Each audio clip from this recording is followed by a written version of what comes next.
এবার আসেন, আমাদেরকে আল্লাহ দুনিয়াতে পাঠাইছেন, ঠিক আছে, তা আমাদেরকে পাঠাইলেন কেন? সূরা জারিয়াতের 56 নম্বর আয়াতে আল্লাহ বলেন, ওয়ামা খালাকতুল জিন্না ওয়াল ইনসা ইল্লা লিয়াবুদুন। মানুষ এবং জিনকে সৃষ্টি করেছি আমার ইবাদত করার জন্য। মানুষ এবং জিনকে সৃষ্টি করেছি আমার ইবাদত করার জন্য। এখন কথা হলো, ইবাদতটা কেমন করবেন? সূরা মুলকের 2 নম্বর আয়াতে আল্লাহ বলেন, আল্লাযী খালাকাল মাউতা ওয়াল হায়াতা লিয়াবলুয়াকুম আইয়ুকুম আহসানু আমালা। যিনি মৃত্যু জীবন সৃষ্টি করেছেন তোমাদেরকে পরীক্ষা করার জন্য। আইয়ুকুম আহসানু আমালা, তোমাদের মধ্যে কে অধিক উত্তম আমল করে, এই পরীক্ষা করার জন্য আল্লাহ জীবন মৃত্যু সৃষ্টি করেছেন। উত্তম আমলকারীর কি লাভ? সূরা কাহফের 30 নম্বর আয়াতে আল্লাহ বলেন, ইন্নাল্লাযীনা আমানু ওয়া আমিলুস সালিহাত ইন্না লা নুদিউ আজরা মান আহসানা আমালা। যে ব্যক্তি ঈমান আনে এবং নেক কাজ করে, আমি আল্লাহ ওয়াদা করলাম, লা নুদিউ আজরা মান আহসানা আমালা, যে উত্তম আমল করে আমি আল্লাহ তার প্রতিদান নষ্ট করব না বলে আমি আল্লাহ ওয়াদা করলাম। যে ব্যক্তি উত্তম আমল করে তার প্রতিদান আল্লাহ নষ্ট করবে না। তাহলে আমাদেরকে বানাইছে ইবাদতের জন্য। কেমন ইবাদত? উত্তম ইবাদত। উত্তম ইবাদতের লাভ কি? এই ইবাদত আল্লাহ নষ্ট করবে না। প্রশ্ন হলো, ইবাদতটা কতদিন করবেন? 14 পারা 6 নম্বর পৃষ্ঠা সূরা হিজরের 99 নম্বর আয়াত, একদম শেষ আয়াতে আল্লাহ বলেন, ওয়া'বুদ রাব্বাকা হাত্তা ইয়াতিয়াকাল ইয়াকিন। মরণ আসা পর্যন্ত তুমি তোমার রবের ইবাদত করো। বলেন কি আশা? সবাই বলেন কি আসা পর্যন্ত? এইটা বলার জন্য লম্বা ভূমিকা টানলাম। কি আসার পর্যন্ত ইবাদত? মরণ। তাহলে মরণ আসা পর্যন্ত ইবাদতের সময়। মরণ আসলে আর কিন্তু ইবাদত করতে পারবেন না। এখন কথা হলো, মরণ আসবে কবে? সূরা লোকমানের 34 নম্বর আয়াতে আল্লাহ বলেন, 5টি বিষয় আল্লাহ ছাড়া কেউ জানে না। ইন্নাল্লাহা ইনদাহু ইলমুস সাআহ। 1 নাম্বার কিয়ামতের জ্ঞান, এটা আল্লাহর কাছে আছে। ওয়া ইউনাজ্জিলুল গায়স, বৃষ্টি আল্লাহ নাজিল করেন। বৃষ্টি কখন কি পরিমাণ হবে এটা আল্লাহ জানেন। 3 নাম্বার, ওয়া ইয়ালামু মা ফিল আরহাম, মায়ের পেটে রেহেবের সন্তান ছেলে না মেয়ে, তার ভাগ্য কি হবে, সে বড় হলে কি হবে, সুন্দর হবে না কালো হবে, কতদিন বাঁচবে, কবে মরবে, সব জানেন কে? আলট্রাসোনোগ্রামে যেটা ধরা পড়ে এটা কিন্তু রূপ আসার পরে, রূপ আসার আগে না।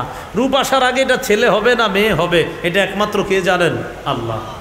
এ গেল 3 নাম্বার। 4, ওয়ামা তাদরি নাফসুম মাযা তাকসিবু গাদা, কোনো মানুষ জানে না সে আগামীকাল কি উপার্জন করবে।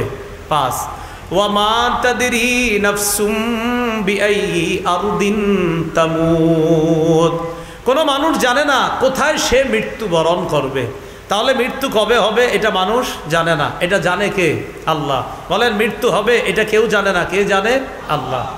সূরা আলী ইমরানের 145 নম্বর আয়াতে আল্লাহ বলেন, ওয়ামা কানা লিনাফসিন আন তামুতা ইল্লা বিইজনিল্লাহি কিতাবাম মুআজ্জালা, কোনো মানুষের জন্য এটা উচিত না, কোনো মানুষের জন্য এটা শোভা পায় না, কোনো মানুষের পক্ষে এটা সম্ভব না যে সে আল্লাহর অনুমতি ছাড়া মারা যাবে, অর্থাৎ আল্লাহর হুকুম ছাড়া সে মৃত্যুবরণ করবে, এটা সম্ভব না।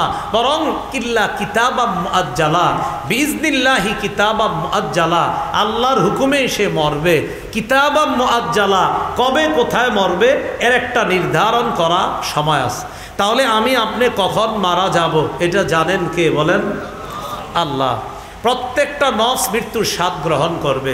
সূরা আনকাবুতের 57 নম্বর আয়াতে আল্লাহ বলেন, কুল্লু নাফসিন যায়িকাতুল মাউত, প্রত্যেকটা নফস মৃত্যুর স্বাদ গ্রহণ করবে।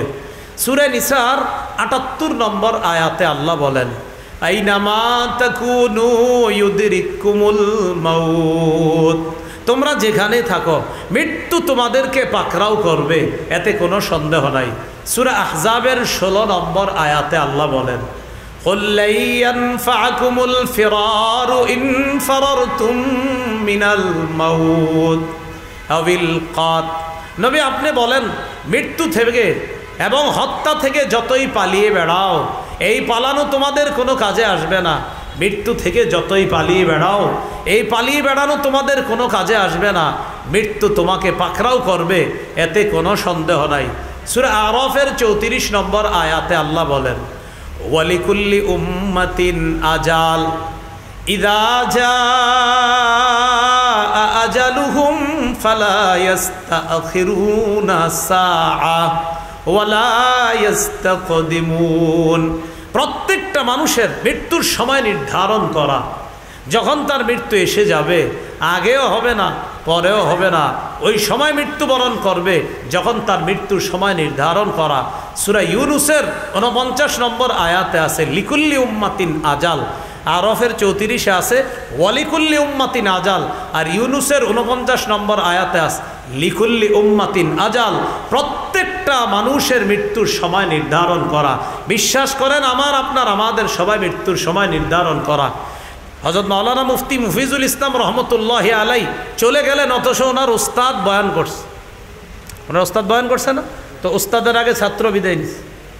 হ্যাঁ, এই জন্য ছাত্র আগে মরবে না উস্তাদ আগে মরবে, বাবা আগে মরবে না সন্তান আগে মরবে, এটা জানে কে?